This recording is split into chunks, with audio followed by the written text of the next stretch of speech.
Today, we unite for a cause that deserves every moment in the spotlight. It's Blood Cancer Awareness Month 2025, a time to cut through confusion, replace fear with facts, and offer hope where it matters most.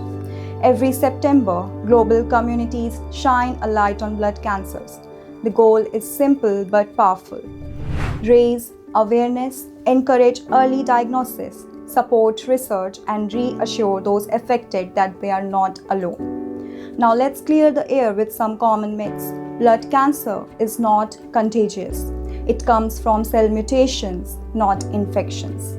It doesn't just affect older adults, children and young people can develop it too. A diagnosis is not a death sentence. Modern treatments help many patients live long and fulfilling lives.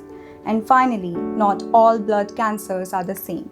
Each type needs different treatment and care.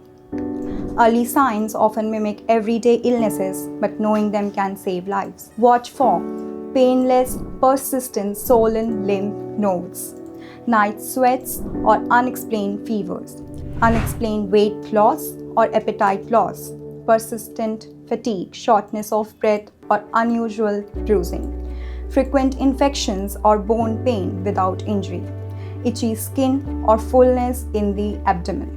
If these symptoms persist, don't ignore them. Talk to your doctor. This month is about more than awareness, it's about action. This September, let's replace myths with truth, fear with action, and silence with solidarity. Let your knowledge be the spark someone needs to see a future. Thank you for watching. Together, we can bring care, courage, and hope. Don't forget to like, share, and subscribe for more stories of awareness and empowerment.